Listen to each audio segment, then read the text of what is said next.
रूप पाहता लोचनी, रूप पाहता लोचनी,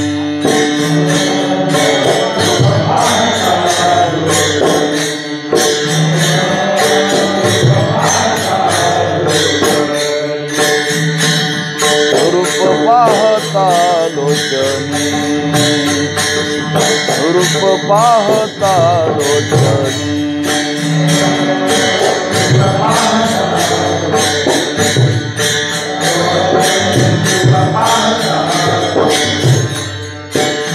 सुख झाले ओ साजनी, सुख झाले ओ साजनी, तो हा विठ्ठल बरवा, तो हा विठ्ठल बरवा,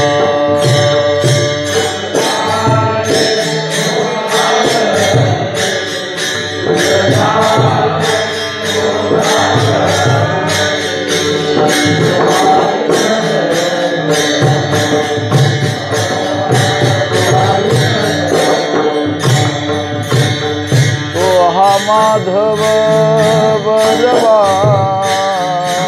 तो हा माधव बरवा, तो हा विठ्ठल बरवा, तो हा विठ्ठल बरवा,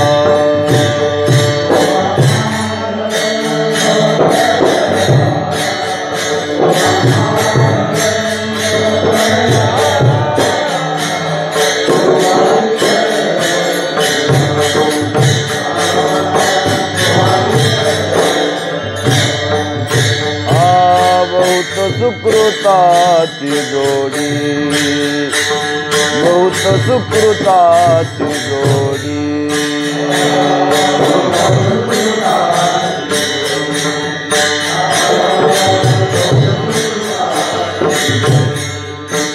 म्हणून विठ्ठली आवडी, म्हणून विठ्ठली आवडी, तो हा विठ्ठल बरवा, तो हा विठ्ठल बरवा,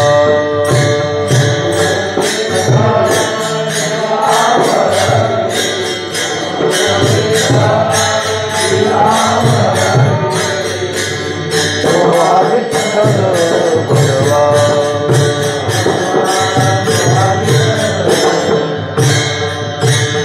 तो हा माधव बरवा, तो हा माधव बरवा, तो हा विठ्ठल बरवा, तो हा विठ्ठल बरवा,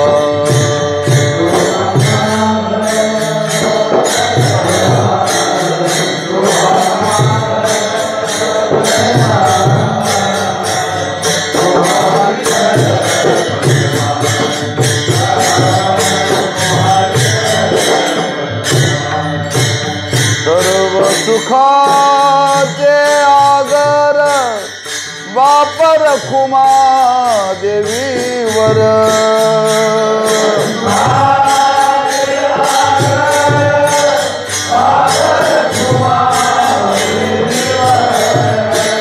सर्व सुखाचे आगर वापर खुमा देवीवर,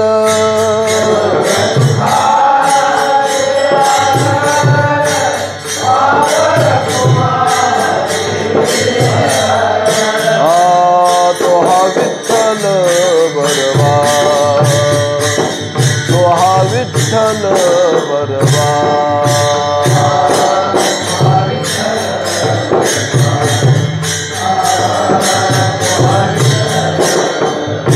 तो हा माधव बरवा, तो हा माधव बरवा, तो हा विठ्ठल बरवा, तो हा विठ्ठल बरवा,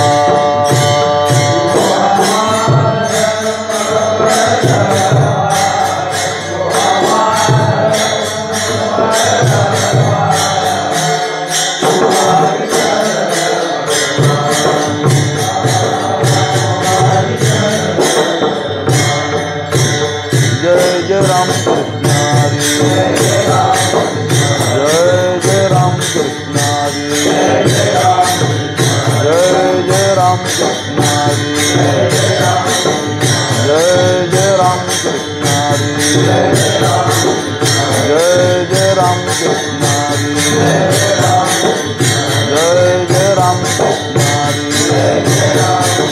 जय जय राम कृष्ण हरी जय जय राम कृष्ण हरी जय जय राम कृष्ण हरी जय जय राम कृष्ण हरी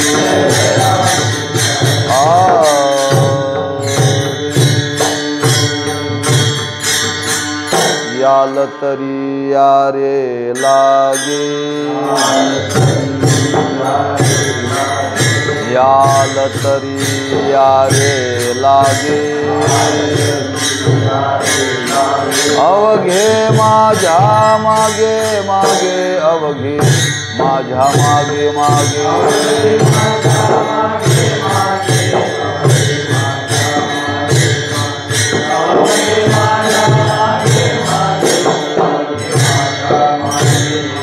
याल तरी यारे लागे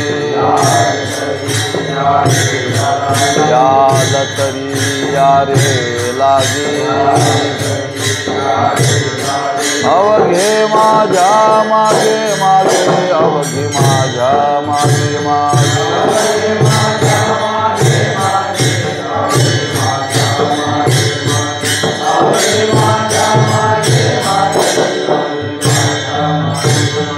आज देतो पोट भरी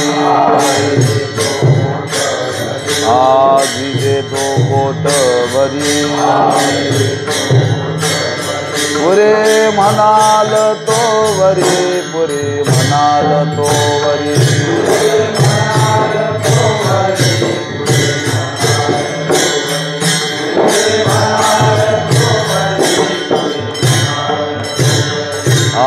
हळू हळू चाला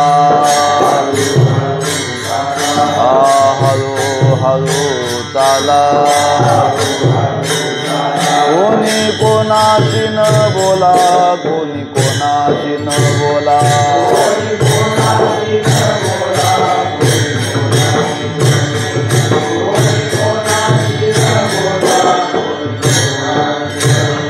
आज देतो पोट भरी आज देतो पोट भरी पुरे म्हणाल तो वरी पुरे म्हणाल तो वरी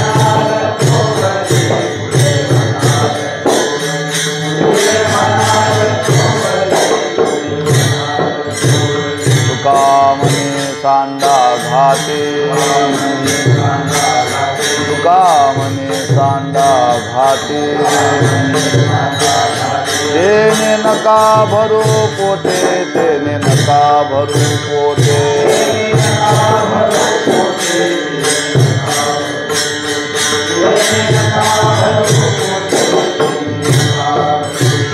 तुका म्हणे सांडा घाटे तुका म्हणे सांडा घाटे तेने नका भरू पोटे तेने नका भरू पोटे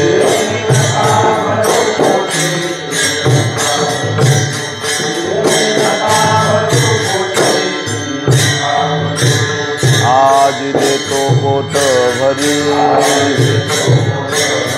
आज देतो पोट भरी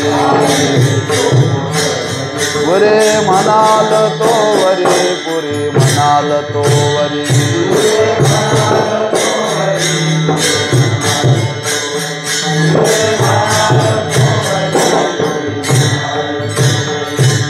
विठोबा रखुमाई जय जय विठोबा रखुमाई विठोबा रखुमाई विठोबा रखुमाई विठोबा रखुमाई विठोबा रखुमाई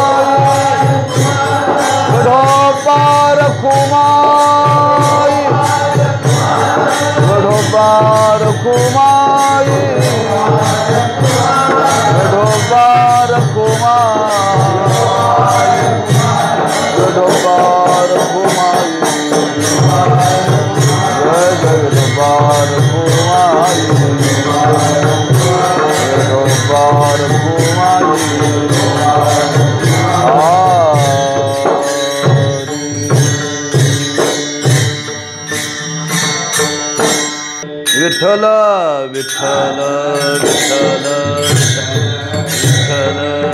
विठ्ठल विठ्ठल विठ्ठल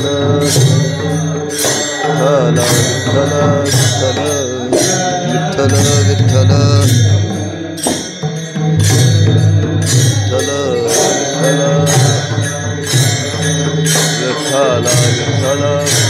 विठ्ठल विठ्ठल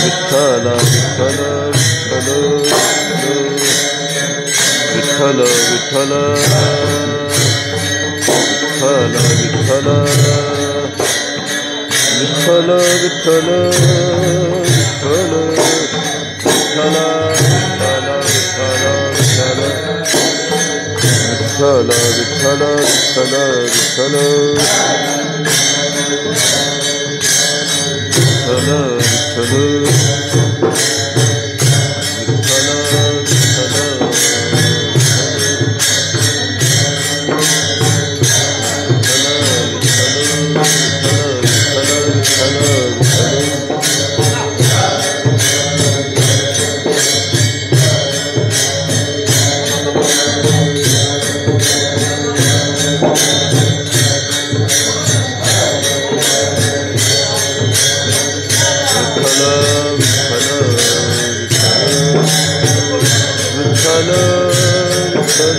विठ्ठल विठ्ठल विठ्ठल विठ्ठल विठ्ठल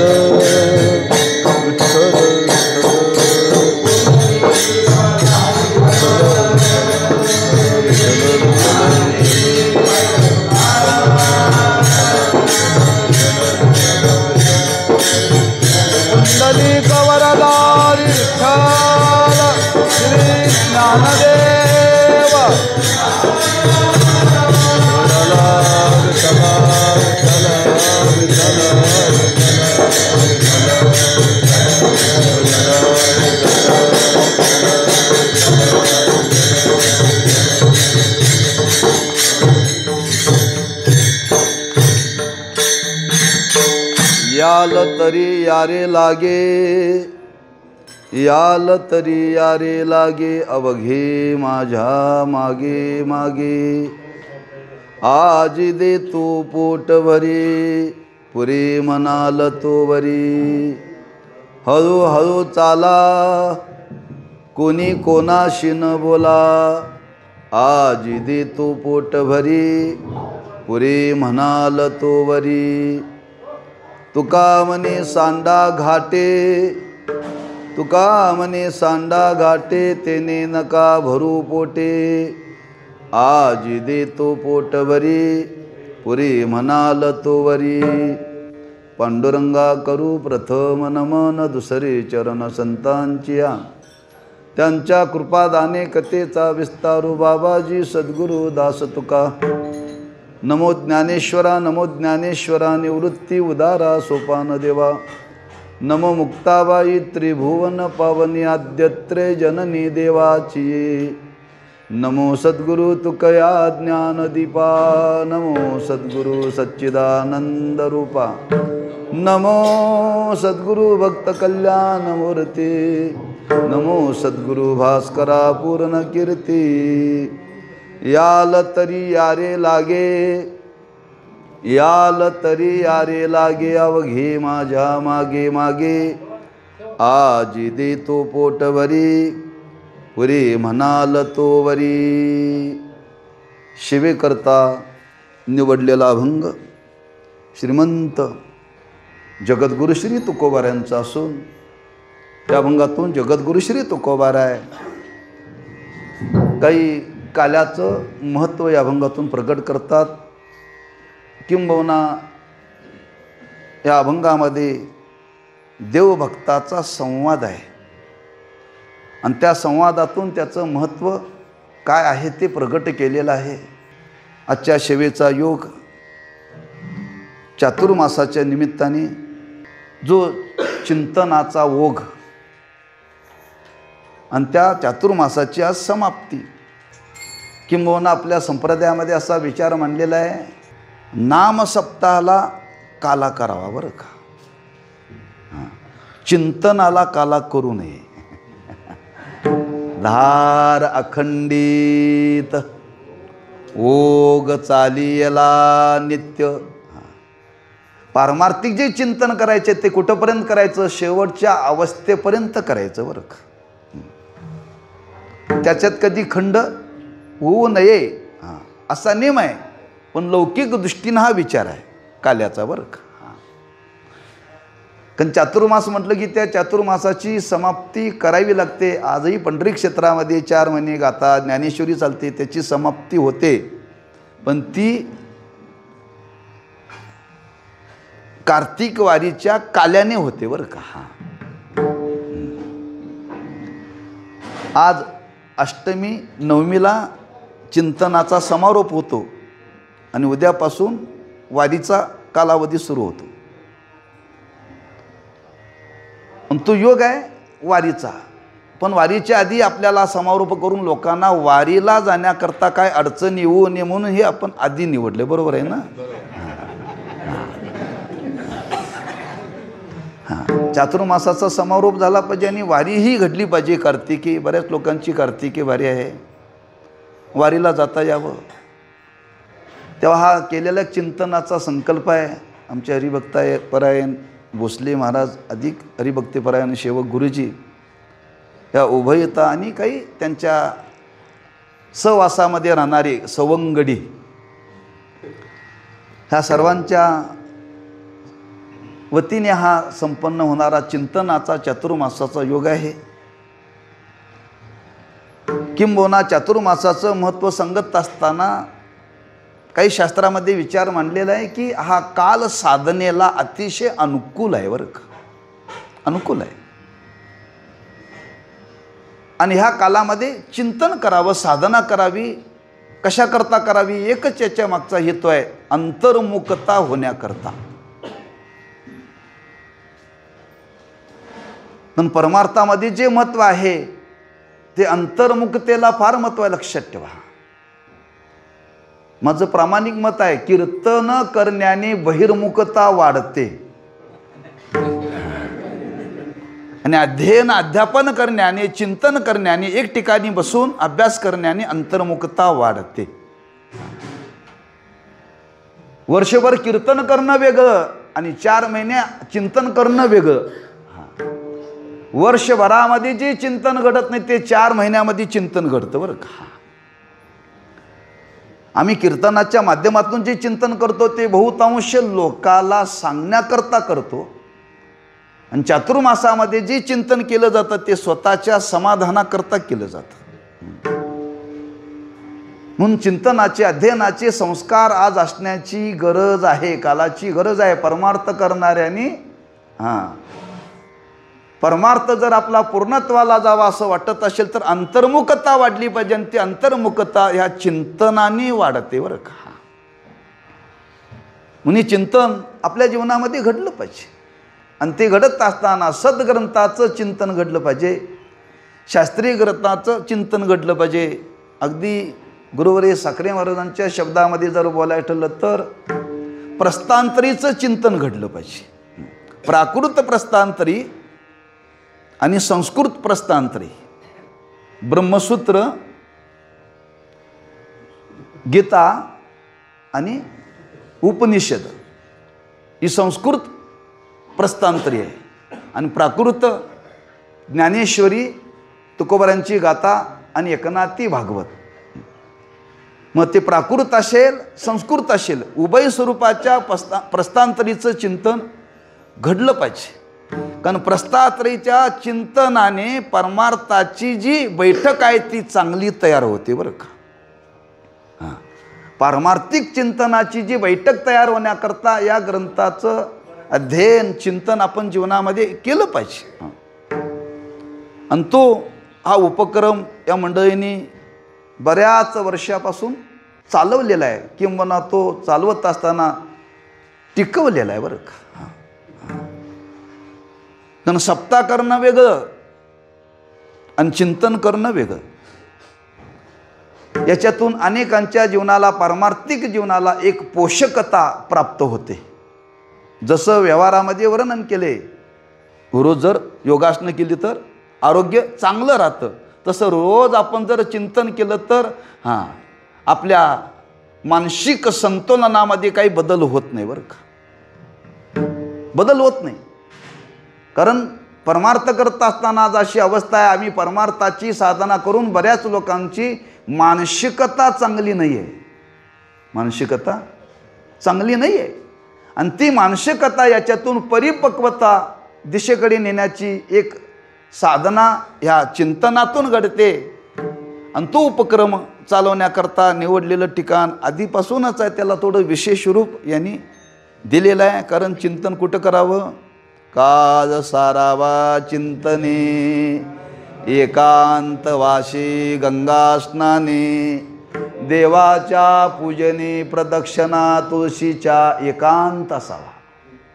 एकांत बरं का, एकांत असावा म्हणजे तिथं विषयाचा वारा येऊ नये, विषयाचा वारा येऊ नये, विषयाचा संबंध येऊ नये. फक्त अडचण एवढी आहे, एकांतात चिंतन केलं पाहिजे, पण एकांतात चिंतन करण्याकरता थोडीशी अधिकाराची योग्यता आहे. गुरुवर्य साखरे महाराज सांगत असतात, अनधिकारी जर मनुष्य एकांतात जाईल तर पाप करील, आणि अधिकारी मनुष्य जर एकांतात जाईल तर साधना करील बरं का. म्हणून ती साधना करण्याकरता एकांत पाहिजे, आणि ते एकांत कालामध्ये साधना करावी. त्यात करत असताना ती ब्राह्ममुहूर्तावरती करावी. आम्ही आश्रमात ज्यावेळी शिकायला होतो तर सकाळी 6:30ला पाठ सुरू व्हायचा बरं का. 6:30 ते 7:30 यात कधी खंड नाही आहे. नंतर महाराज आजारी पडल्यानंतर टायमिंग बदलली पाठाची.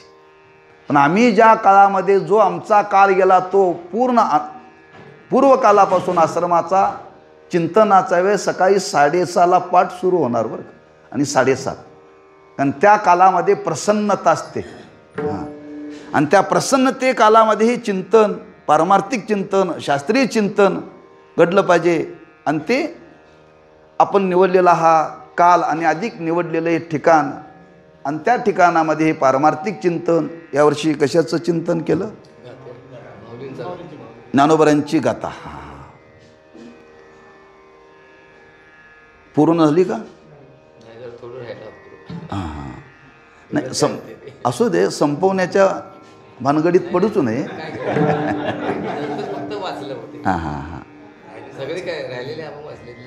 असू नाही, असू दे. चातुर्मासाची समाप्ती करा, गातीची समाप्ती करू नका.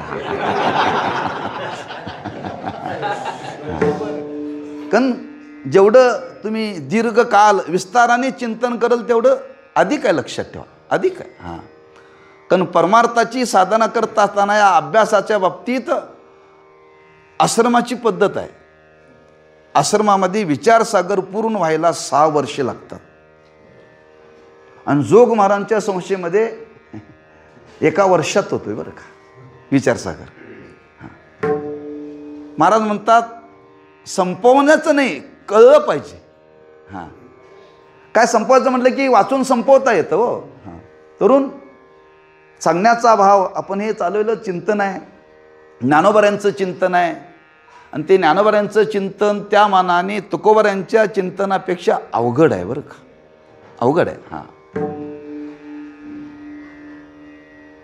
कारण ज्ञानोबांची भाषाशैली वेगळी आहे, सांगण्याची पद्धत वेगळी आहे, आणि तुकोबांची सांगण्याची पद्धत वेगळी आहे. आणि त्या गाथेचं चिंतन करत असताना, गाथा कळायची असेल तर गुरुवर्य साखरे महाराजांनी, दादा महाराजांनी लिहिलेला गाथा प्रकाशित केलेला आहे. आणि त्या गाथेमध्ये प्रस्तावना दिलेली आहे. प्रस्तावनेचा गाथा आहे का नुसता गाथा आहे? त्याच साखरे महाराजांनी लिहिलेली प्रस्तावना आहे. जवळजवळ 100 पानं प्रस्तावना आहे. त्याच्यामध्ये बरेच अभंग सोडवलेत बरं का महाराजांनी.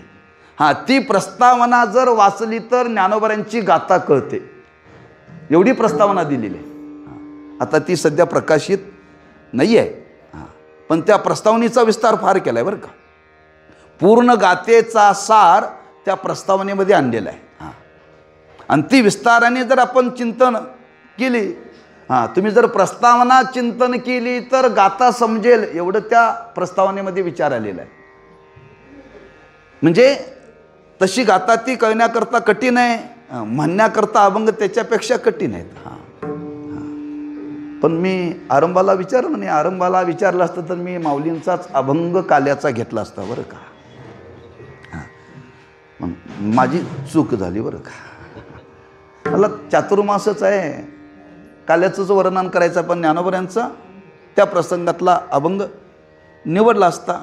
असो, तेव्हा असा हा 4 महिन्याचा कालावधी आपण ज्ञानोबऱ्यांच्या गाथेवरती केलेलं चिंतन आहे.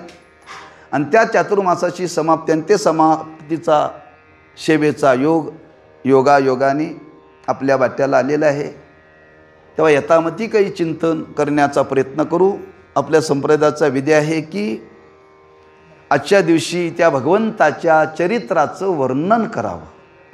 चरित्र ते उच्चारावे, चरित्र ते उच्चारावे,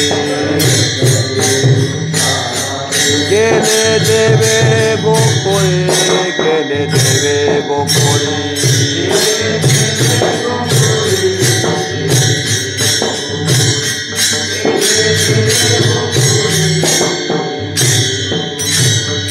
चरित्र ते उच्चारावे,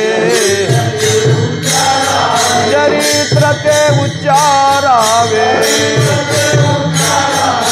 केले देवे गोकुळे, केले देवे गोकुळे.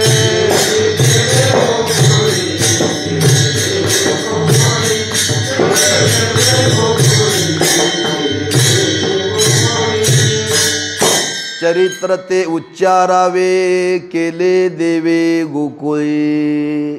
आजच्या दिवशी भगवंताच्या चरित्राचं उच्चारण करावं, नाम त्याचं वर्णन करावं बरं का. आजच्या कीर्तनाचा विधेय. काल्याचं कीर्तन म्हटलं की भगवंताच्या चरित्रातलं, पण कुठलं? केले देवे गोकुळी. गोकुळामध्ये जे भगवंतांनी केलेलं चरित्र आहे, हां, त्या चरित्राचं आज वर्णन करायचं आहे. कारण त्याच्या मागचा हेतू सांगितला की संतांच्या चरित्राचं आचरण करावं आणि देवाच्या चरित्राचं वर्णन करावं. कुणी म्हणेल का? तर देवाचं चरित्र दिव्य आहे, देवाचं चरित्र दिव्य आहे. आम्ही तुम्ही ते आचरणामध्ये आणू शकत नाही. पहिल्यांदा कळणंच अवघड आहे, वागणं त्याच्यापेक्षा फार अवघड आहे. लक्षात ठेवा. नवल केवडी केवडी, नकळी कानोबाची कोडी. त्या गवळणीला भगवंताच्या चरित्राचं नवल वाटलं. ज्यावेळी त्या गवळणी भगवंताकडे आल्या, त्या दुर्वासु ऋषींना अन्न द्यायचं होतं, यमुनेच्या पलीकडे जायचं होतं, आणि जाण्याकरता व्यवस्था नव्हती. त्या गवळणी देवाकडे आल्या. म्हटले, देवा, त्या ऋषींना हे अन्न पोच करायचं आहे, पलीकडे कसं जायचं? काय नाही म्हणली, तुम्ही त्या यमुनेच्या तीरावरती जा आणि त्या यमुनेला सांगा, आमचा देव जर ब्रह्मचारी असेल तर वाट दे. त्या गवळणी विचार करू लागला, हा आमच्यात खेळतोय, आमच्याबरोबर खोड्या करतोय, आमचा यानं आतापर्यंत भोग घेतला आणि आम्हाला सांगतोय त्या यमुने मातेच्या समोर सांगा की आमचा देव जर ब्रह्मचारी असेल तर यमुने माते वाट दे. त्या विचार करू लागल्या, मला पुढचं सांगायचं नाही. नवल केवडे. त्यांना नवल वाटलं, हे शक्य आहे का? पण त्यांनी प्रार्थना केली आणि प्रार्थना केल्याबरोबर यमुनेने वाट दिली बरं का. म्हणून त्या भगवंताचं चरित्र दिव्य आहे. म्हणून भगवंताच्या चरित्राचं फक्त वर्णन करायचं, आचरण करायचं नाही आहे. हा, वर्णन करण्यामध्येच कृतार्थता आहे. भावनदास महाराजांनी वर्णन केले. हां, जो कोणी भगवंताच्या चरित्राचं वर्णन करेल तो भगवंत करणाऱ्याच्या चित्तातली पापाची चोरी करेल बरं का, पापाची चोरी करेल. हां, हे वर्णनाचं महत्त्व आहे. म्हणून आजच्या दिवशी त्या भगवंताच्या चरित्राचं वर्णन करावं. चरित्र ते उच्चारावे केले देवे गोकुळी. पण करत असताना कुठलं करावं? द्वापार युगामध्ये भगवंतांनी जो घेतलेला अवतार घेऊन ज्या गोकुळामध्ये जे केलेलं दिव्य चरित्र आहे त्या चरित्राचं वर्णन करावं. आणि त्या चरित्राच्या संबंधाने जर विचार केला तर देव गोकुळामध्ये अवतीर्ण झाले. सगुण साकार रूप देवाने प्रगट केलं. नामदेव महाराजांनी वर्णन केले, जरी सगुण साकार परमात्मा गोकुळामध्ये जर अवतीर्ण झालेला असला तरी तो होता कोण?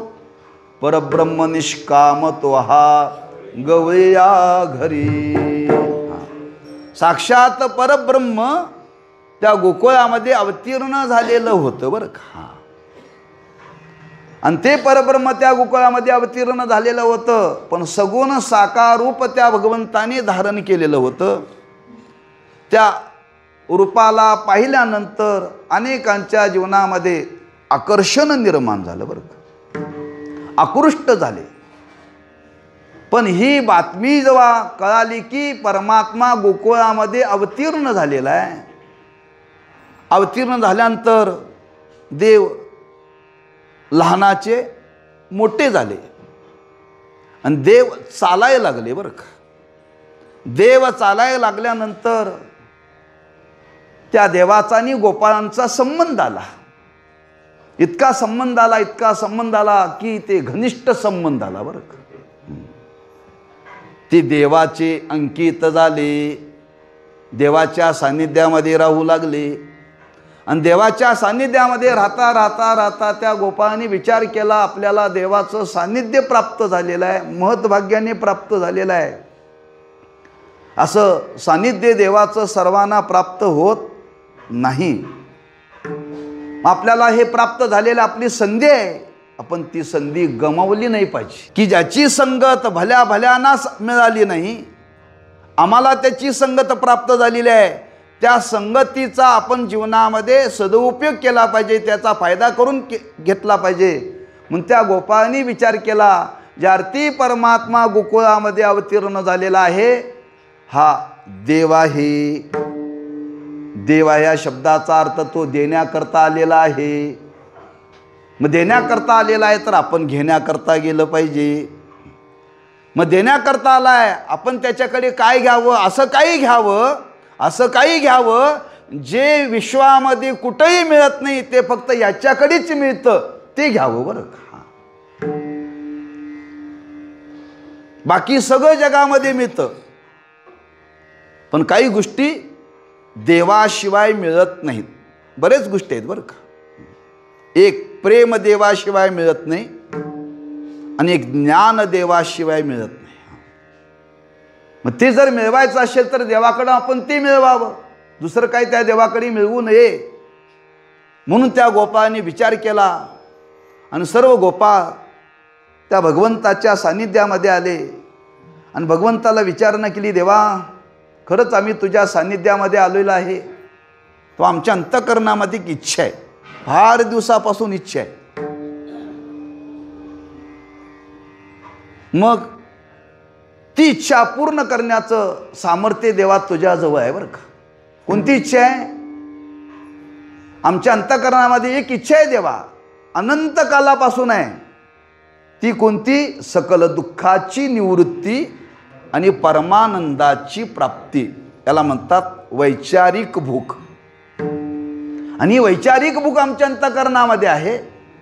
आतापर्यंत ती शमलेली नाही, पूर्ण झालेली नाही. का? शमवणारा आतापर्यंत कोणी भेटला नाही. पण तू आता देवा भेटलेला आहेस.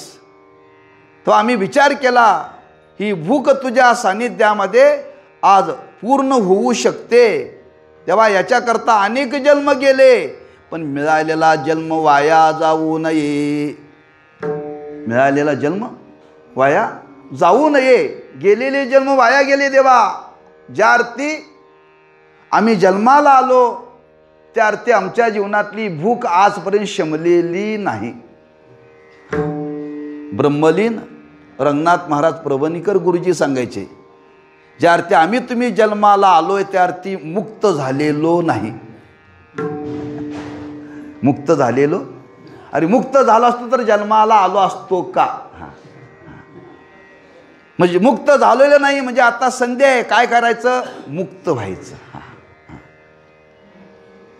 आतापर्यंत आपल्याला हे भूक, वैचारिक भूक पूर्ण झालेली नाहीये. या जन्मामध्ये ती आता पूर्ण करून घ्यायची आहे. आणि ती पूर्ण करून घेण्याकरता देव आपल्याला प्राप्त झालेला आहे. म्हणून सर्व गोपाळ त्या देवाकडे आले आणि देवाला सांगितले, देवा आतापर्यंत आमचे जन्म गेले पण ती भूक पूर्ण झाली नाही. सर्व सुखाची या आशा जन्म गेला. जन्म नाही, जन्मच्या जन्म गेले. जन्मच्या जन्म गेले पण देवा आतापर्यंत ती भूक आमच्या जीवनामध्ये शमली नाही, पूर्ण झाली नाही. आमचं भाग्य आहे तेव्हा तो आम्हाला प्राप्त झाला आहेस, तेव्हा आमची इच्छा देवा तू पूर्ण करावी. गोपाळांचं म्हणणं देवाने ऐकून घेतलं. हरकत नाही, इच्छा पूर्ण करतो, पण माझ्या पक्षात आला तर, माझ्या पक्षात आला तर तुम्हाला नक्की कुठलं तरी पद देईन. मग देवा आम्ही यायला तयार आहे, आम्ही यायला तयार आहे. नक्की नव्हे नव्हे यायला तयार नाही, तुम्ही आला तर देईन, एरवी देणार नाही. मग कसं आलं पाहिजे ते महाराज अभंगाच्या पहिल्या चरणात सांगा.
तरी यारे लागे अवघे माझ्या मागे मागे. तुम्हाला हे हवं असं वाटत असेल तर माझ्या मागं तुम्हाला यावं लागेल. यायचं असेल तर या. हे देवाचं बोलणं आहे. आणि संतांचं बोलणं या रे लहान थोर. दोघांच्या बोलण्यात फरक आहे बरं का.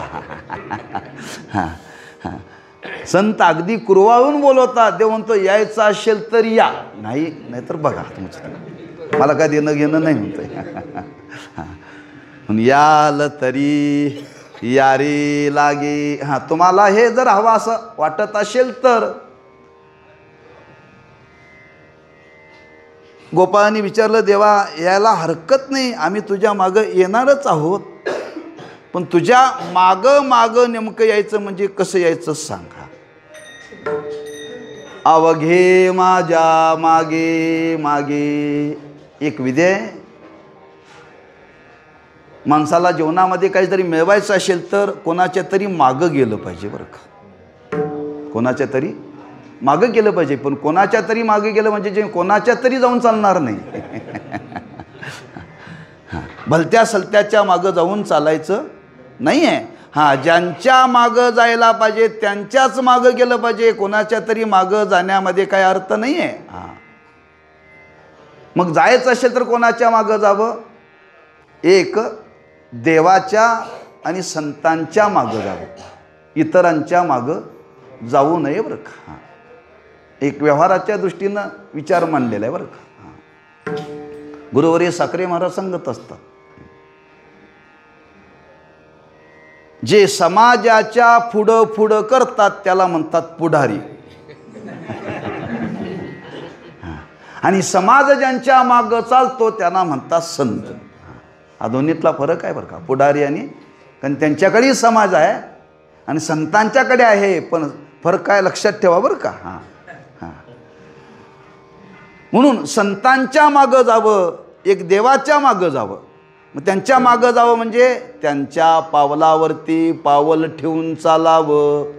हां, म्हणजे कुणी म्हणेल कधी कधी इथं जर पावसाळ्यात यायचं असेल तर चिखल असतो, मग चिखल असल्यानंतर ते पाय टाकण्याकरता परश्या ठेवलेले असतात, त्याच्यावरतीच पाय ठेवावा लागतो, बाजूला ठेवला तर चिखलात जातो. याला पावलावरती पाऊल ठेवणं हे नव्हे बरं का, हे नव्हे. पावलावरती पाऊल ठेवून चालणं म्हणजे त्यांच्या म्हणण्याप्रमाणे चाललं पाहिजे, त्यांच्या म्हणण्याप्रमाणे चाललं पाहिजे. मग देवाचं म्हणणं काय? श्रुती स्मृती ममय आज्ञा. श्रुती आणि स्मृती या भगवंताच्या आज्ञा आहेत आणि त्या आज्ञेचं आपण पालन केलं पाहिजे. काय पालन केलं पाहिजे? तस्मा शास्त्रम प्रमाणन्ते. माऊलीने वर्णन केले, शास्त्र म्हणेल जे सांडावे ते राज्यही तृण मानावे. हां, शास्त्राच्या आज्ञेप्रमाणे आपल्याला वागावं लागेल. मग शास्त्राची आज्ञा काय आहे? भगवंताचं मनोगत आहे बरं का. हां, स्मृती म्हणजे गीता आणि श्रुती म्हणजे उपनिषद बरं का. हां, याच्यामध्ये भगवंताचं म्हणणं आहे, देव काय बोलले ते अक्षरबद्ध केले, लक्षात ठेवा, दुसरं काय याच्यामध्ये नाही आहे. मग देवाने याच्यामध्ये काय सांगितलं? देवाने याच्यामध्ये एक सांगितलं, हां, तुम्हाला जर माझ्या मागं यायचं नाम, तुम्हाला हे जर तुमची भूक पूर्ण व्हावी असं वाटत असेल तर तुम्हाला दोन गोष्टी कराव्या लागतील. एक, जे करू नका म्हणून सांगितलंय त्याचा त्याग केला पाहिजे, आणि जे करा म्हणून सांगितलंय त्याचा अंगीकार केला पाहिजे. म्हणजे विहित कर्माचा अंगीकार केला पाहिजे आणि निषिद्ध कर्माचा त्याग केला पाहिजे. त्यातलंच पहिलं लक्षण आपल्या संप्रदायातलं आहे बरं का. पहिलं लक्षण आहे, हा, निषिद्ध कर्माचा त्याग करून विहित कर्माचा अंगीकार करण्याकरता पहिला विधी सांगितला, होय होय वारकरी, होय होय वारकरी.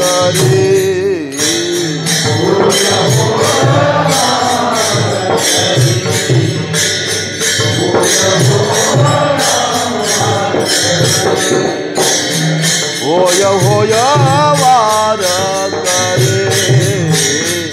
होय होय वारकरी.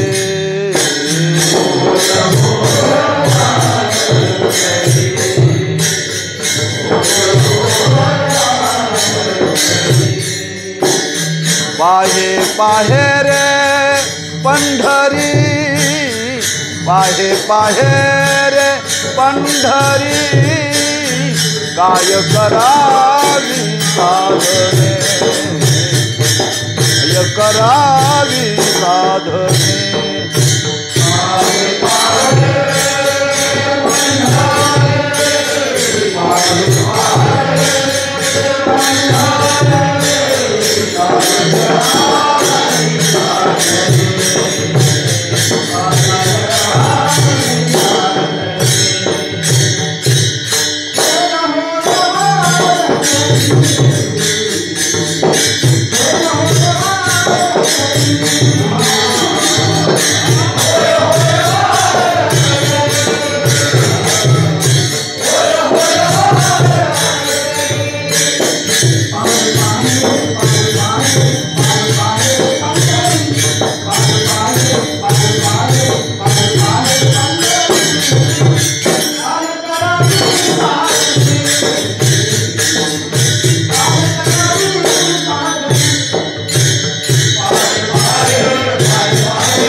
करी पाहे पाहे रे पंढरी. कशा करता? गळा रिकामा आहे, शोभण्याकरता माळ नाही बरं का. हा विधेय त्याच्या मागं. हा त्याच्या मागं विधेय. हा निषिद्ध कर्माचा त्याग केला पाहिजे आणि विहित कर्माचा अंगीकार केला पाहिजे. हे जड आहे, सोपं नाही आहे. जे बघू नका म्हणून सांगितले ते बघायचं नाही. जे बोलू नका म्हणून सांगितले ते बोलायचं नाही. जे ऐकू नका म्हणून सांगितलं ते ऐकायचं नाही. जिथं जाऊ नका म्हणून सांगितले ते जायचं नाही. हे माळा घालून सुद्धा वारकरी करतात बरं का.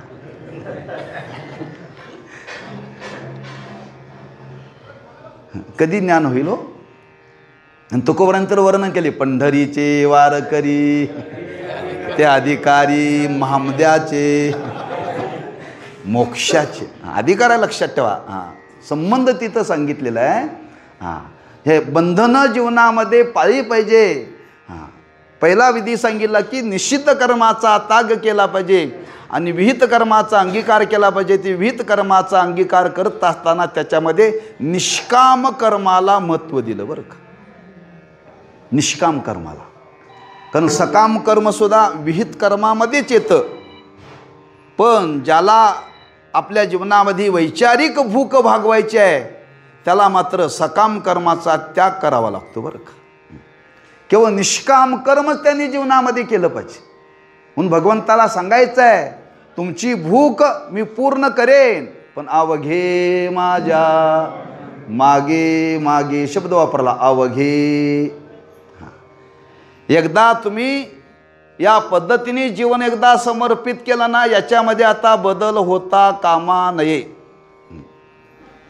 ज्याचा स्वीकार जीवनामध्ये करायचा आहे, जे जीवनामध्ये स्वीकारायचं आहे ते तात्कालिक नाही आहे. त्याचा कायमचा स्वीकार आहे. लक्षात ठेवा, कायमचा स्वीकार आहे. कारण जी परमार्थाची साधना करायची आहे ती परमार्थाची साधना काही कालापुरती नाही आहे. लक्षात ठेवा, दीर्घ काला करताय. कुठंपर्यंतही निष्काम कर्माची साधना केली पाहिजे, जोपर्यंत अंतकरणाची शुद्धी होत नाही तोपर्यंत. मग अंतकरणाची शुद्धी कधी होईल? एका चातुर्मासात, 2 चातुर्मासात नाही, अनेक काल साधना करावी लागेल बरं का. कारण ही भूक पूर्ण होण्याकरता अंतकरणाची जी अवस्था लागते ती निष्काम कर्माचा अनुष्ठान केल्याशिवाय शक्य नाही आहे. लक्षात ठेवा. म्हणून त्याचा विस्ताराने विचारशास्त्रामध्ये मांडलेला आहे. 2 मुद्दे महत्त्वाचे सांगितले, एक निष्काम कर्म आणि निष्काम उपासना. हा भगवंतांनी केलेला उपदेश आहे आणि या उपदेशाप्रमाणे सर्वस्व भावाने आपण वागलं पाहिजे. अवघे माझ्या मागे मागे. आणि अशा भावाने जर आपण त्या भगवंताच्या वचनाचा जर स्वीकार केला तर भगवंत सांगतात, मी तुम्हाला जे हवं आहे ते देईन.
आजी देतो पोट भरी, पुरी म्हणाल तो वरी. देवाने आश्वासन दिले बरं का.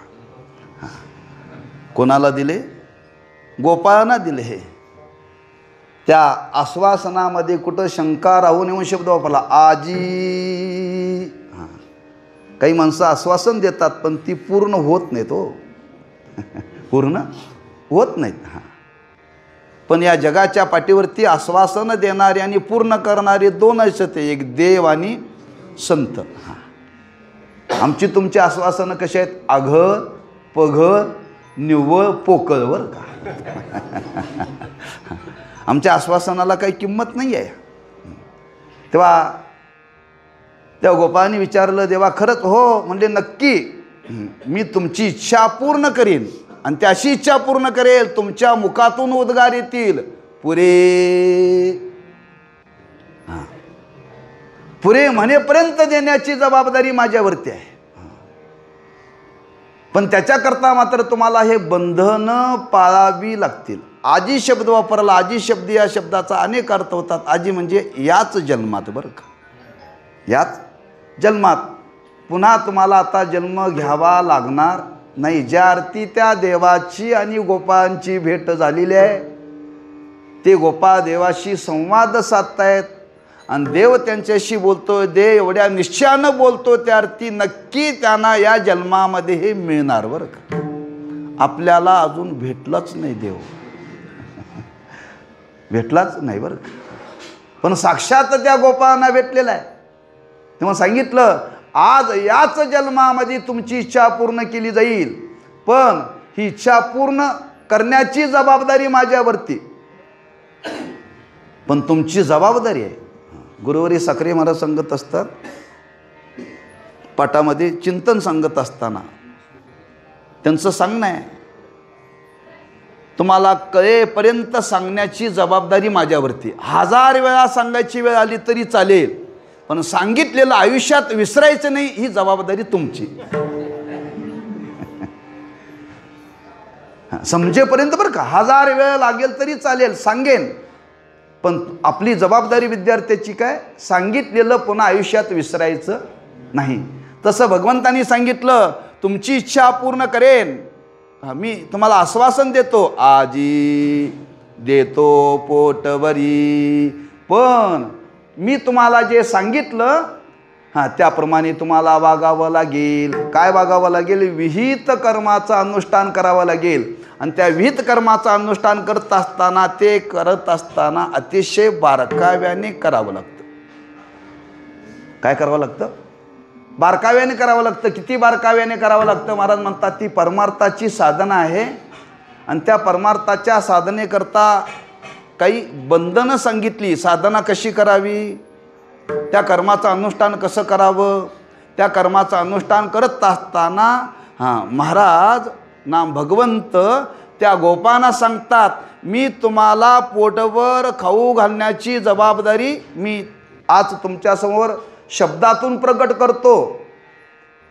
पण त्याच्याकरता तुम्हाला जी साधनाची तयारी करायची ती साधना करत असताना कशी करावी लागेल ते महाराज अभंगाच्या 3ऱ्या चरणात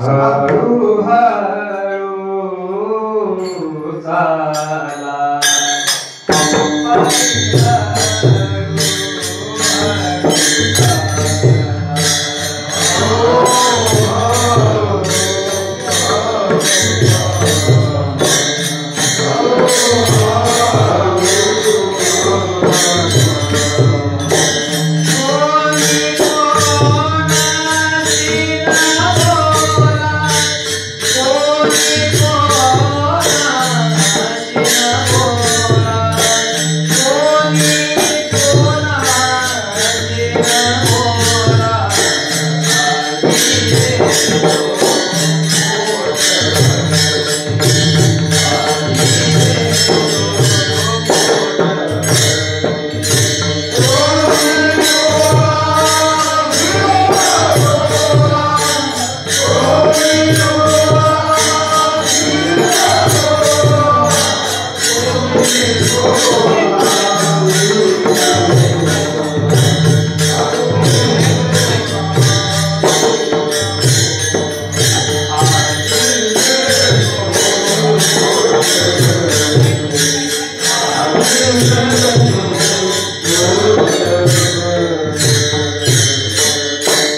हळूहळू चाला, कोणी कोणाशी न बोला, आजी देतो पोटभरी. जी साधना सांगितली ती साधना कशी करावी? हळूहळू चाला. परमार्थाच्या साधनेला लागण्याकरता माणसाने घाई करावी. परमार्थात आल्यानंतर घाई करू नये बरं का. आमचं उलट आहे. परमार्थाला आम्ही लागतो उशिरा आणि परमार्थात घाई करतो बरं का. फलफाला प्राप्त होत नाही, लक्षात ठेवा. इथं शब्द वापरला हळू हळू चाला, म्हणजे जी साधना करायची आहे ती साधना करत असताना हळू सावकाश करा, घाई करू नका. आपल्याकडे विधी आहे. अनुग्रह दिल्यानंतर सांगितलं जातं रोज 108 वेळा रामकृष्ण हरी विठ्ठल केशवा या मंत्राचा जप करा. एक माळ जपा. एक माळ जपायला किती वेळ लागतो? काय जपले असेल तर कळेल. आम्ही माळेचा जपच करत नाही ना. 108 वेळा त्या मंत्राचा उच्चार करण्याकरता माळ कशी चालली पाहिजे? गाडीच्या चिन्हसारखी चालली पाहिजे का सावकाश चालली पाहिजे? माणसं बघता बघता 108 वेळा कधी रामकृष्ण हरी विठ्ठल केशवा म्हटले कळतच नाही. साधनेमध्ये काळ जास्त जावा का साधना जास्त घडावी? काळ जावा. 108 वेळा मंत्राचा जप करण्याकरता तुम्हाला 10 मिनिटं लागली तरी चालेल. आमच्या 10 मिनिटात 10 माळा होतात. तुम्ही बघा जप करणारी माणसं. मला त्यातला मुद्दा सांगायचा हळू. कारण ती साधना आहे, लक्षात ठेवा. रोज 108 वेळा मंत्राचा जप करायचा आहे. जेवढ्या तुम्ही संत गतीनं कराल, जेवढे एकाग्र चित्ताने कराल, तेवढी चित्ताची आपली स्थिरता वाढेल. चित्ताची स्थिरता वाढेल. आपली गती वाढलेली असते. मनाची गती वाढल्यामुळं माळेची गती वाढते बरं का. बरोबर आहे का नाही? बघा, एखादा मनुष्य प्रवासाला निघतो आणि प्रवासाला निघाल्यानंतर गाडीमध्ये तो चढलेला असतो. त्याला झालेली असती घाई. एवढी घाई झालेली असते त्याला वाटतं आता गाडी पळावी जास्त बरं का.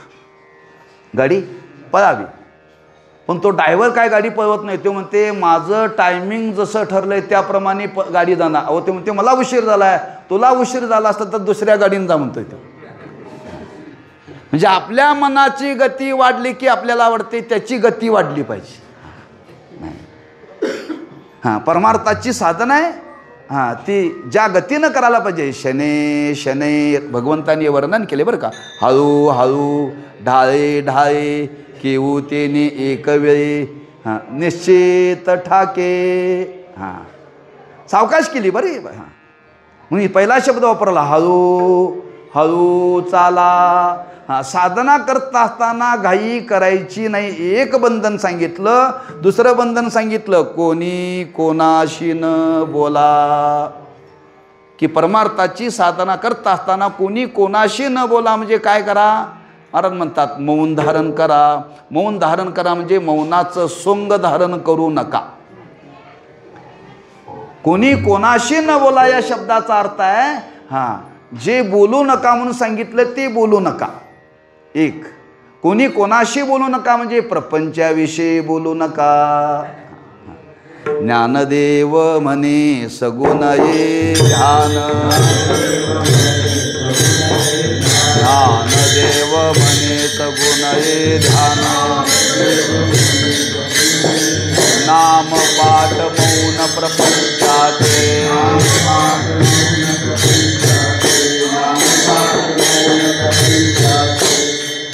ज्ञानदेव म्हणे सगुण ये ध्यान.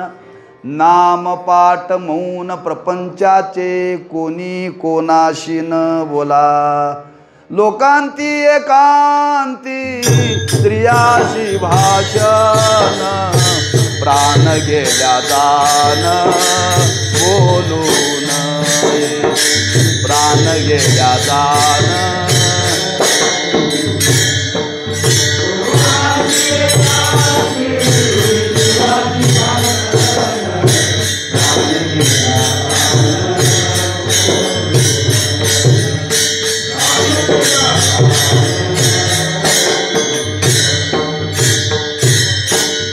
लोकांती एकांती स्त्रियाशी भाषण प्राण गेल्या जाण याला म्हणतात कोणी कोणाशी न बोला. हां, याला शास्त्रीय भाषेमध्ये जर बोलायला ठरलं तर मनोनिग्रह आणि इंद्रिय निग्रह फार महत्त्वाचं आहे बरं का. की परमार्थाची साधना करण्याकरता मनोनिग्रही पाहिजे, इंद्रिय निग्रह पाहिजे, तर साधना घडेल, तर साधना घडेल. पण आमचं कसं आहे, साधना कमी आणि बोलणं जादा.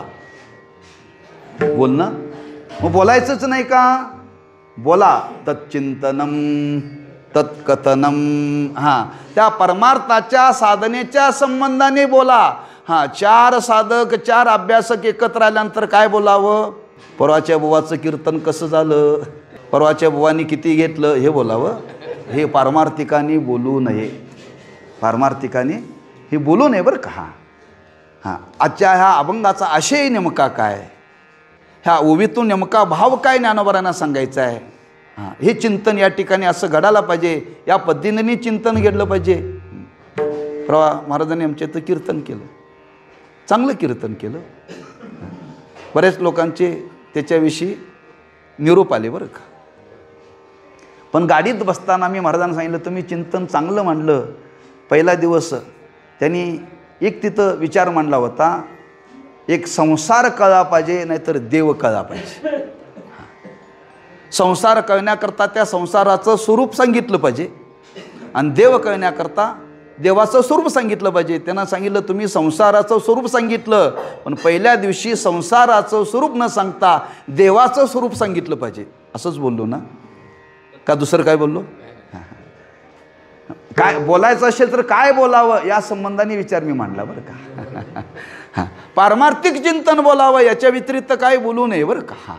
म्हणून तिथं महाराज सांगतात की ती साधना करत असताना जेणेकरून आपली इंद्रिय अंतर्मुख झाली पाहिजेत आणि ती इंद्रिय अंतर्मुख होण्याकरता कोणी कोणाशी न बोला साधना आहे.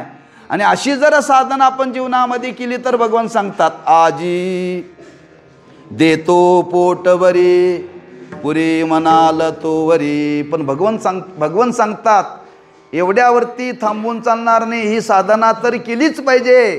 पण तुमच्या अंतःकरणामध्ये जी आसक्ती आहे कुठली विषयाची ती टाकावी लागेल. आणि ती जर आसक्ती टाकून जर तुम्ही साधना केलार आणि माझ्या मागे याल तर मी तुम्हाला देईन, हे महाराज शेवटच्या चरणात सांगतात.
तुका म्हणे सांडा घाटे, तेने नका भरू पोटे, आजी देतो पोटवरी, पुरे म्हणाल तो वरी. घाटे म्हणजे मर्यादित, परिच्छिन्न. आणि परिच्छिन्न जी सुखाची इच्छा आहे ती विषयाच्या ठिकाणी आहे. त्याने आजपर्यंत कोणाची तृप्ती झालेली नाही. पण त्याच्याविषयी जी चित्तामध्ये आसक्ती आहे, सांडा ती टाका बरं का.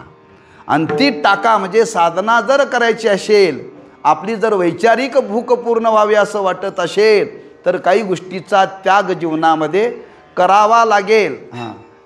त्याला व्यवहारातलं उदाहरण इथे महाराजांनी शब्द वापरला, घाटे. घाटे शब्द म्हणजे कुठं वापरला जातो? हरभऱ्याचे घाटे.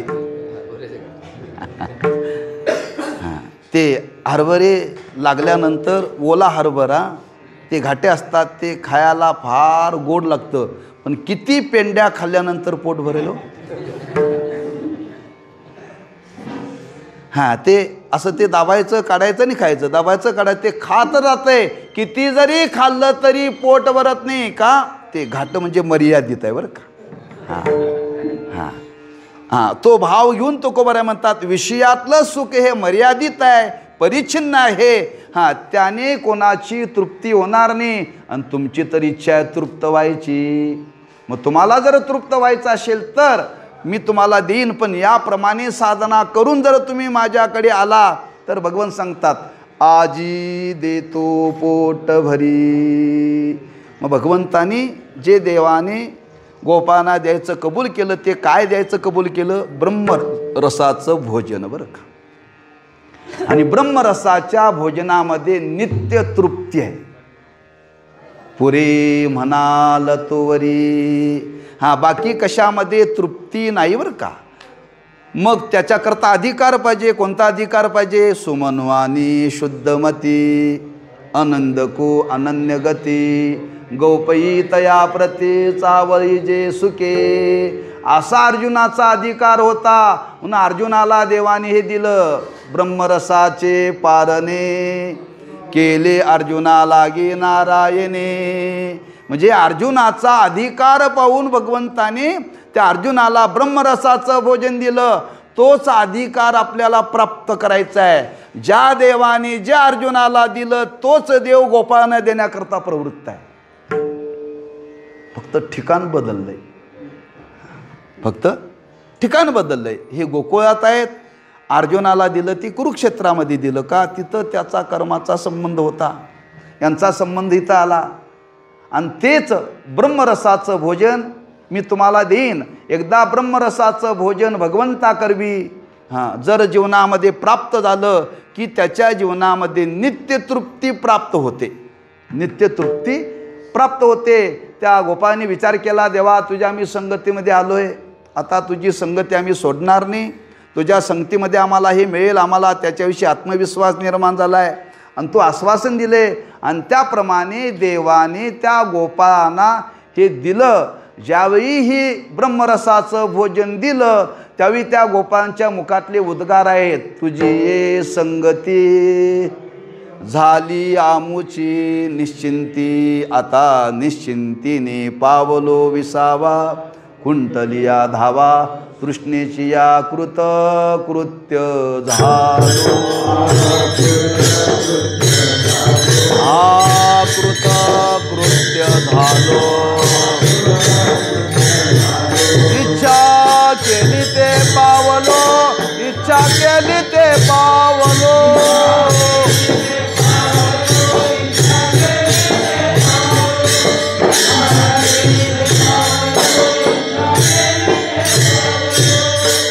कृतकृत्य झालो, इच्छा केली ते पावलो. ज्या उद्देशाने गोपाळ देवाकडे गेले तो उद्देश गोपाळांच्या जीवनामध्ये पूर्ण झाला. म्हणून इथं तुकोबराय वर्णन करतात, आजी देतो पोटवरी, पुरे मनाल तो वरी. विठोबा रखुमा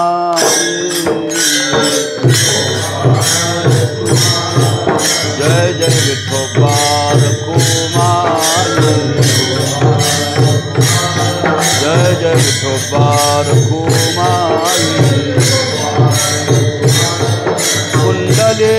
कवरदारी विठ्ठल श्री ज्ञानदेव तुकाराम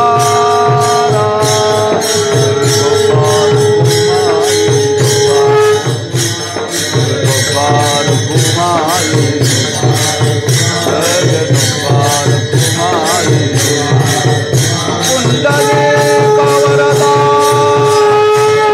श्री ज्ञानदेव तुकाराम गोपाल कुमारी जय गोपाल कुमारी जय गोपाल कुमारी जय गोपाल कुमारी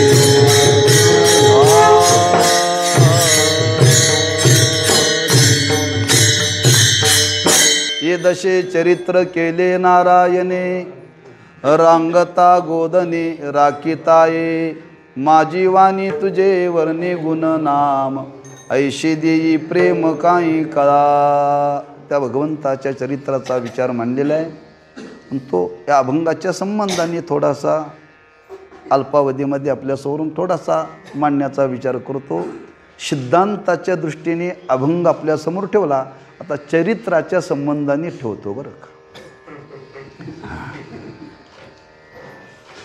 गोकुळामध्ये त्या भगवंताची आणि गोपाळांची भेट झाली. गोपाळांना आनंद झाला आहे, गोकुळवासियांना आनंद झालेला आहे आणि सर्व गोकुळवासी भगवंताच्या सान्निध्यामध्ये गेलेले आहेत. एवढा आनंद झालेला आहे, एवढा आनंद झालेला आहे अंत पार नाही लेखा. का हो?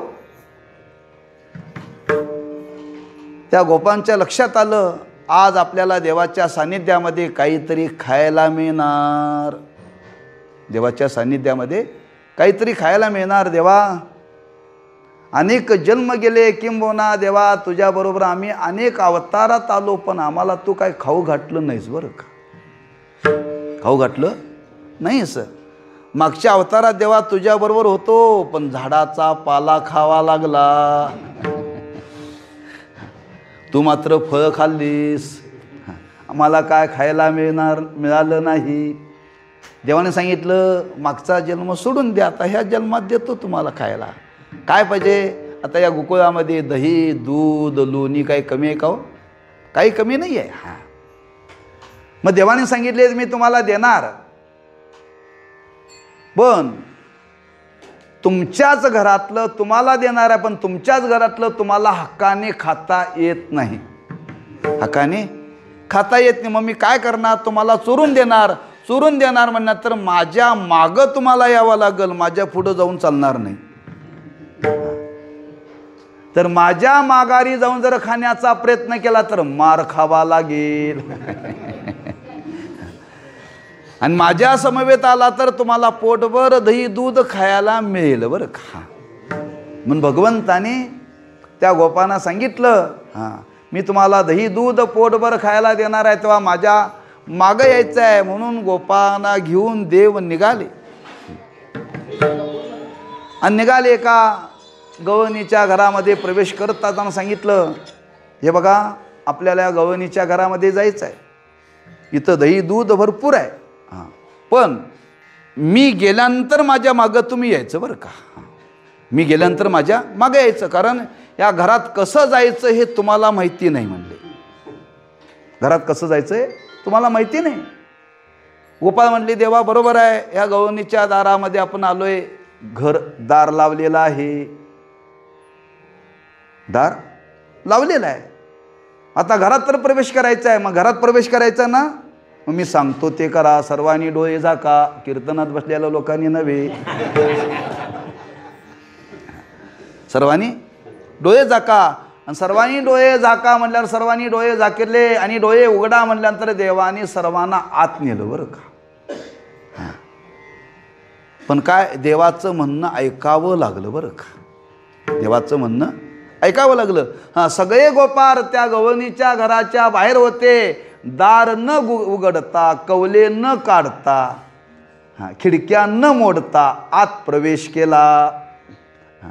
आणि आत प्रवेश केल्यानंतर सांगितलं बघा दही दूध मी तुम्हाला देणार आहे. डेरे भरलेले आहेत पण काय करावं लागेल तुम्हाला? त्या डेऱ्यापर्यंत आपल्याला पोचण्याकरता तिथं जात असताना त्या डेऱ्यामध्ये काय आहे आणि काय नाही ह्याचा जर सुगावा लागायचा असेल तर काय करावं लागेल? त्या आवाजावरून कळतं, आवाजावरून कळतं. म्हणून भगवंतांनी सांगितलं होतं आवाजावरून कळतं. हे कोणाला कळतं? अनुभवी माणसाला कळतं. बाजारामध्ये उन्हाळ्यामध्ये डेरे विकायला येतात. डेरे विकायला आल्यानंतर माणसं वाजवून बघतात का सगळेच वाजवतात म्हणून बाकीचे लोक वाजवतात बरं का. हां, ते पक्का आहे काय कच्चा आहे कळतं. नारळ सुद्धा माणसं असं वाजवून घेतात माहिती आहे ना. बरेच लोकांना वाजवून घेतलेला नारळ सुद्धा नासका निघतोय बरं का. कारण त्याची परीक्षा नसते. इतर वाजवतात म्हणून ते वाजवायचं, पण काही लोकांना त्याची परीक्षा असते बरं का. हां, ते कच्चा आहे काय पक्का आहे हे वाजवलं जातं. ते वाजवण्यावरून त्या आवाजावरून कळतं बरं का. भगवंतांनी सांगितले बघा, आपल्याला त्या गवळणीच्या घरामध्ये गेल्यानंतर ते दह्या दुधाचे डेरे भरलेले आहेत. ते भरलेले आहेत का रिकामे आहेत हे कळण्याकरता आपल्याला सामुग्री बरोबर घ्यायचे. काय घ्यायचे? खडे. आणि ते खडे बरोबर त्या डेऱ्यावरती मारायचे. हां, डेऱ्याचा आवाज कसा येतो त्या वाजण्यातून कळतं भरलेला आणि रिकामा बरं का. भरलेला आणि रिकामा लक्षात ठेवा. हां, देव सुद्धा कच्चा आणि पक्क जाणतो. जे कच्चे आहेत त्यांना देव देत नाही, जे पक्के आहेत त्यांना देव देतो. आणि देवाच्या सानिध्यात जर गेला तर कच्चा असलेल्याला सुद्धा देव पक्का करतो. त्याला त्या अधिकारावरती तो आणतो लक्षात ठेवा. आणि या पद्धतीने तिथं गेल्यानंतर सांगितलं रात्रीची वेळ आहे. हां, माझ्या मागं यायचं आहे, पण तिथं आल्यानंतर कोणी बोलायचं नाही, कमीत कमी कीर्तन होईपर्यंत तरी. हां, कारण त्या गवळणीच्या घरामध्ये गेल्यानंतर रात्रीची वेळ आहे आणि तुम्ही जर बोलायला लागला तर त्या बोलण्यातून जर गवळणी जर जाग्या झाल्या तर आपल्याला दही दूध खायला मिळणार नाही. हां, मार खावा लागेल. हां, तेव्हा तिथं कसं गेलं पाहिजे? हळू हळू चाला. म्हणजे कसं हो? अनुभव आहे का नाही आपल्याला? आपल्या घरामध्ये मांजर येतंय, कधी येतंय, दूध पिऊन कधी जाते कळत नाही का? त्याच्या आलेल्या पावलाचाही आवाज येत नाही बरं का. हां, मांजर ज्या पद्धतीने ज्या घरामध्ये जातं, हां, दूध पिण्याकरता सुद्धा ती इतकं सावकाश जातं. किंबहुना उंदराला धरण्याकरता सुद्धा आपल्या पावलाची चावूल ते मांजर उंदराला येऊ देत नाही. दूध पिण्याकरता आलेलं मांजर आपल्या घरामध्ये कधी कळतं दूध पिऊन गेलं? समजा जर भांडं वाजलं तर ते काळजी घेतं बरं का, पण चुकतं कधी कधी त्याचं धोरण. हां, ज्या पावलाने ते मांजर येतं त्याच्या पावलाची चावू लागत नाही, त्याच पावलाने आपल्याला गवळणीच्या घरामध्ये जायचं आहे बरं का. हळू हळू धडधड धडधड पळून चालायचं नाही बरं का. हां, त्या पद्धतीने गेलं पाहिजे. हां, कारण तो एकांत आहे आणि त्या एकांताच्या कालामध्ये जर आपल्याला हे मिळवायचं असेल तर काय केलं पाहिजे? ते बंधन पाळलं पाहिजे. आणि या पद्धतीने भगवंतांनी सर्वांना सांगितलं आणि त्या पद्धतीने देवानी त्या घरामध्ये प्रवेश करून देव गेलेले आहेत. शिंके आहेत, त्या शिंक्यावरती डेरे ठेवलेले आहेत. देवानी पाहिले भरलेले कोणते, रिकामे कोणते, दह्याचे कोणते, लोण्याचे कोणते. आणि देवानी काय केलं? सर्व गोपांना एकत्र केलं आणि शिडी तयार केली बरं का. मोठे गोपाळ, त्याच्यापेक्षा लहान गोपाळ, त्याच्यापेक्षा लहान गोपाळ एकमेकाच्या खांद्यावरती उभे केले आणि सर्वांच्या पाठीवरती पाय देत देत देत देत देव वरी चढला. शिंके ठेविले. हां, होतो तिघांचे मी वरी. तिघांचे म्हणजे सत्वगुण, रजोगुण, तमोगुण या 3 गुणाच्या पलीकडे गेल्याशिवाय ते ब्रह्मरसाचं भोजन करता येत नाही. हां, यांच्यावरती पाय ठेवून जावं लागतं. हां, बरं का, यांच्यावरती पाय ठेवून जावं लागतं. म्हणून देव त्या गुणाच्या पलीकडे हां होतो तिघांचे मी वरी असं वर्णन केले. देव वरती चढले आणि देवानी काय केलं? तो डेरा फक्त तोंडाला लावण्याचं निमित्त केलं आणि तो आडवा करून देवाने तोंडाला लावून असे कोपर केले आणि त्या कोपराला धारा लागल्या. वाहती त्या धारा घ्या रे दोईच्या कोपरा. आता हे कोणी घेतलं? कुणी म्हणाल देव सर्वांच्या पाठीवरती चढले होते, पण देवाने काही शिल्लक ठेवले होते खाण्याकरता. एकाच पंचवार्षिकीमध्ये सगळ्यांनाच पद दिली जात नाहीत, काही रिकामी ठेवली जातात. हां, म्हणून जे रिकामे होते त्यांना सांगितलं आता हे कामात गुंतले, तुम्ही खायचं काम करा. हां, आणि जे खाल्ले आणि ज्यांना मिळालं होतं त्यांना सांगितलं तुम्ही आता उभे राहा, तुमच्या पाठी उभे राहतो, आता मी तुम्हाला देतो. असं सर्वांना ते दही दूध देवानी तिथं दिलं बरं का. हां, या पद्धतीने दिलं आणि या पद्धतीने देतात देवाने सांगितलं हे खायचं आहे, पण हे खात असताना कोणी कोणाच्या अंतकरणामध्ये दुजाभाव ठेवायचा नाही. सांडा हां घाटे हां आमच्या तुमच्या अंतकरणामध्ये आपण एकदा देवाच्या सान्निध्यात गेलो म्हणजे आपण सगळे कसे हो? उंच नीच भाव नेने भगवंत. हां, तोच न्याय आहे. आपण परमार्थामध्ये आलो की आपण सगळे सारखेच. इथं महाराज कोणी नाही बरं का. कुठं? पंढरपुरात गेल्यावर. हां, पंढरपुरात गेल्यानंतर सर्वांनी सर्वांच्या पाया पडायचं. मग इतर ठिकाणी गेल्यानंतर माझ्या पाया पडा म्हणून सांगायचं का? हां हां, परमार्थात आल्यानंतर कोण मोठा नाही आणि कोणी लहान नाही आहे. म्हणून तर देवानी त्या सर्वांना एकत्र करून सर्वांच्या अंतकरणातला उंच नीच भाव निवृत्त केला. लक्षात ठेवा. आणि हा उंच नीच भाव निवृत्त केल्याशिवाय हां हे सेवन करायला मिळत नाही. आणि या पद्धतीने सर्वांना एकत्र करून भगवंताने दही दूध त्या गोपाळांना पोटभर खाऊ घातलं. गोपाळ म्हणले देवा पोट भरलं, आज तुझ्या संगतीमध्ये आम्ही आलो आणि आम्हाला हे दही दूध खायला मिळालं नव्हतं, ते मिळालं. या पद्धतीने भगवंताने ब्रह्मरसाचंही भोजन त्या गोपाळांना दिलं आणि लौकिक दृष्टीने दही दूध लोणीही भगवंताने सर्वांना पोटभर दिलं. का? जे पदार्थ होते ते सात्विक होते. परमार्थाच्या बाबतीत विचार सांगितला. परमार्थ करणाऱ्यांनी कमीत कमी सात्विक खाण्याचा प्रयत्न करा. सात्विक चौकातलं खात जाऊ नका. जेवढं पाळता येईल तेवढं पाळण्याचा प्रयत्न करा. सत्वशीलता त्याच्या मागे असली पाहिजे. स्वयंपाक करणारा सुद्धा सात्विक पाहिजे. स्वयंपाक करणारा सुद्धा सात्विक पाहिजे.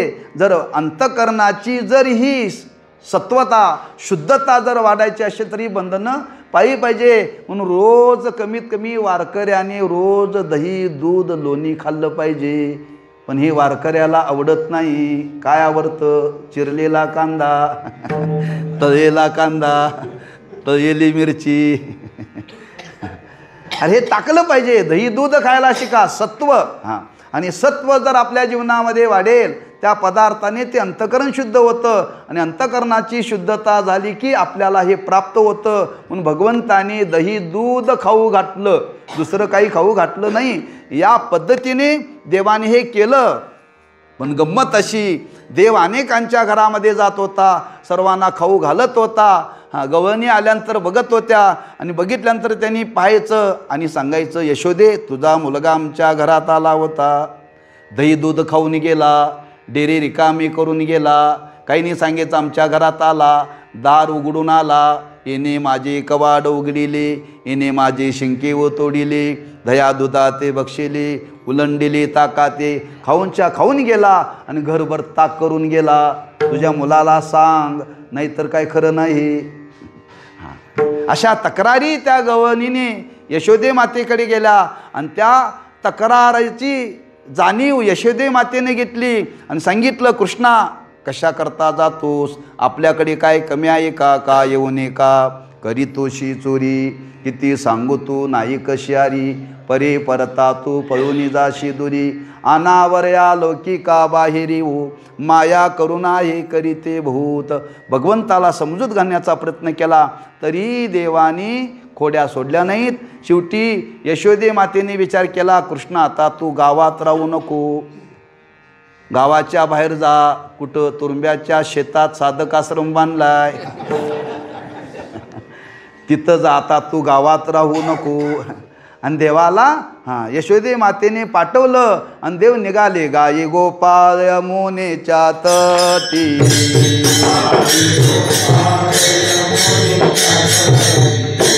येते पाणी या मिळोनी जग जेती,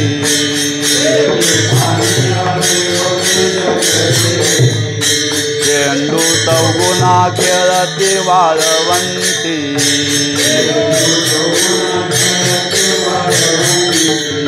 चला चला म्हणती पाहो दृष्टीव,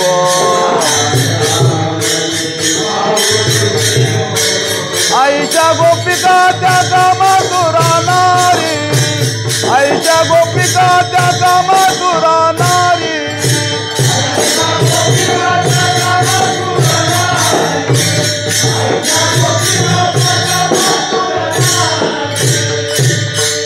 या पद्धतीने देव गायी राखण्याच्या निमित्ताने वनामध्ये आलेले आहेत. हे दशे चरित्र केले नारायणे, रांगता गोदने राखिता. गायी राखण्याच्या निमित्ताने वनामध्ये आले आणि वनामध्ये भगवंतांनी केलेलं चरित्र आहे.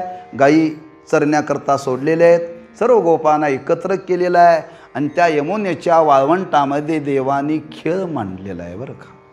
खेळ वेगळा आणि खेळ खंडोबा वेगळा बरं का. देव आणि संत खेळ खेळतात आणि आमचा तुमचा सगळा खेळ खंडोबा चालला आहे बरं का. आणि त्या भगवंताच्या सान्निध्यामध्ये गोपाळ आणि गोपाळांच्या सान्निध्यामध्ये देव एका वयाचे होते. खेळ खेळण्याकरता वयाची समता लागते म्हणून त्या बालपणामध्ये देवानी खेळ खेळे, खेळाचा आनंद घेतला. सगळे मर्दानी खेळ खेळले बरं का. आणि मर्दानी खेळ खेळण्याने काय घडतं, खेळाचा एक परिणाम आहे लक्षात ठेवा. खेळ खेळ की खेळता खेळता खेळता खेळता माणसाला भूक लागते ना, जठराग्नी तापतो.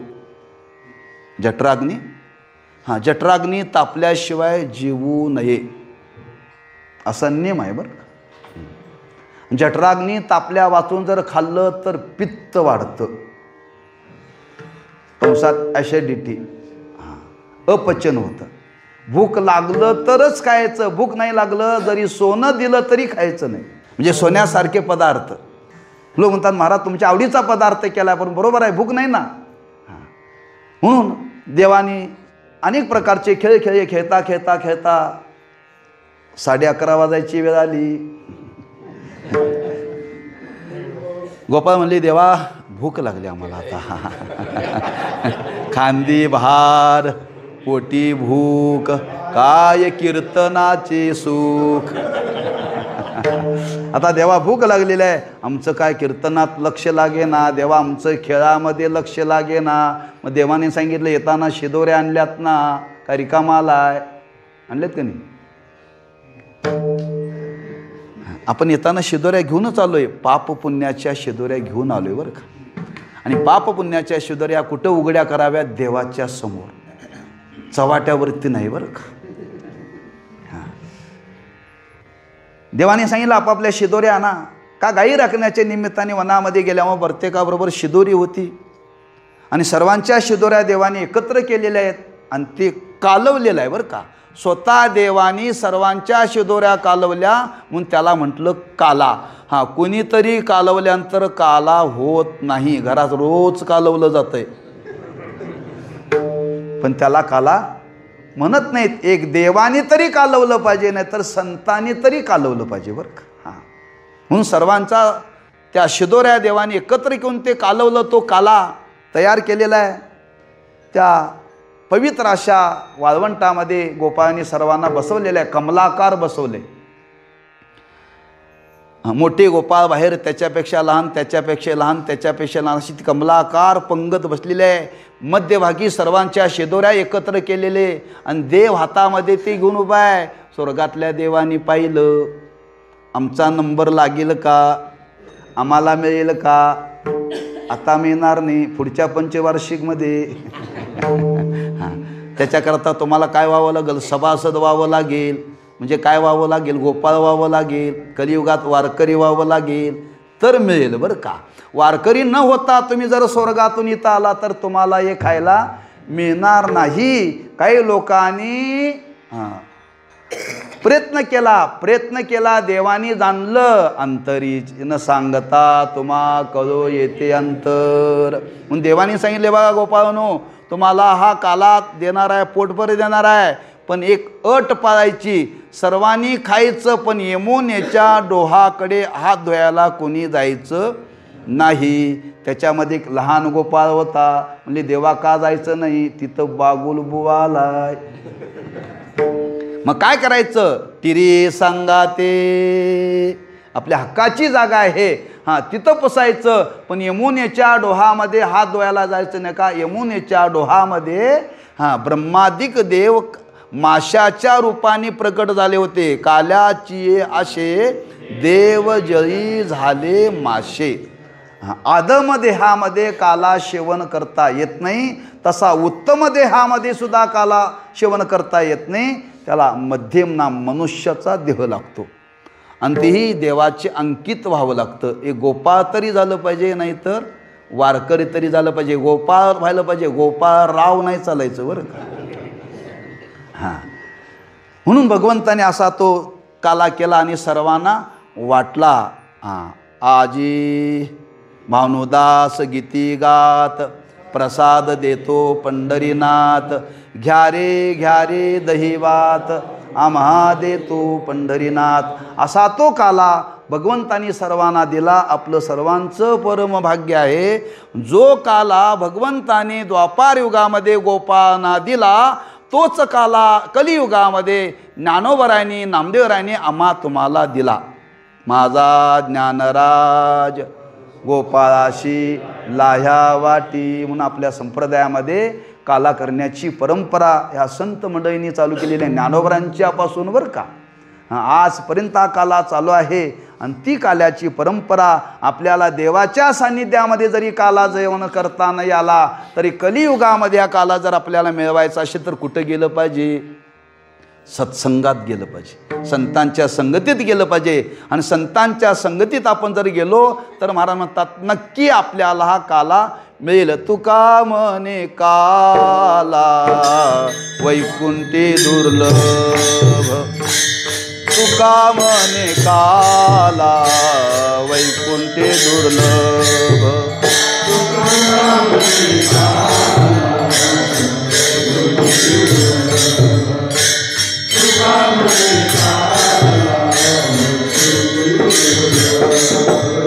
विशेष हा लाभ संत संगे, विशेष हा लाभ संत संगे, न लगे इंदने मुंडने ते काळी, न लगे इंदने मुंडने ते काळी.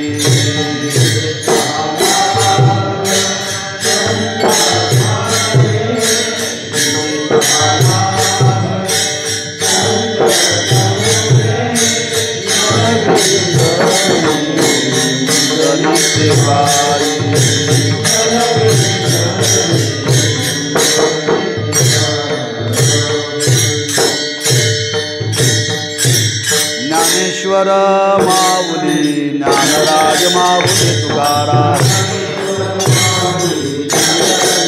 जय जय ज्ञानेश्वर माऊली ज्ञानराज माऊली तुकाराम, जय जय ज्ञानेश्वर माऊली ज्ञानराज माऊली तुकाराम, जय जय ज्ञानेश्वर माऊली ज्ञानराज माऊली तुकाराम, जय जय ज्ञानेश्वर माऊली ज्ञानराज माऊली तुकाराम.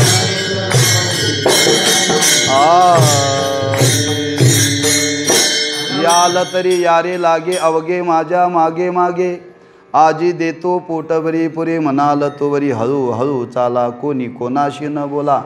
तुका म्हणे सांडा घाटे तेने नका भरू पोटे, आजी देतो पोटभरी पुरे म्हणाल तोवरी. झालेली सेवा त्या भगवंताच्या चरणी, संत महात्म्यांच्या चरणी, श्री गुरूंच्या चरणी समर्पित करायचं आहे आणि एवढंच मागायचं आहे, आम्हाला हा काला मिळावा कधी, आमच्या आयुष्याचा चातुर्मास संपायच्या आधी.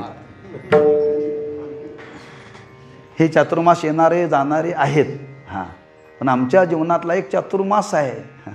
म्हणजे आयुष्याचा जो कालावधी आहे तो आयुष्याचा शेवट होण्याच्या आधी आम्हाला हा काला त्या संतांच्या करवी, श्रीगुरूंच्या करवी मिळावा आणि आमच्या जीवनातून अशी उद्गारावेत. शेवटी देह पडताना काय यावेत?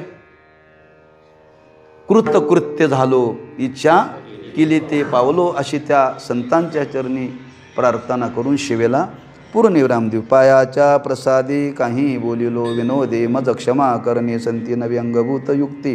नोह्या उपदेश तुमचे बडबडिलो शेष, तुमच्या कृपेचे पोसणे जन्मो जन्मी. तुका म्हणे तुकाराम तुकाराम तुकाराम तुकाराम.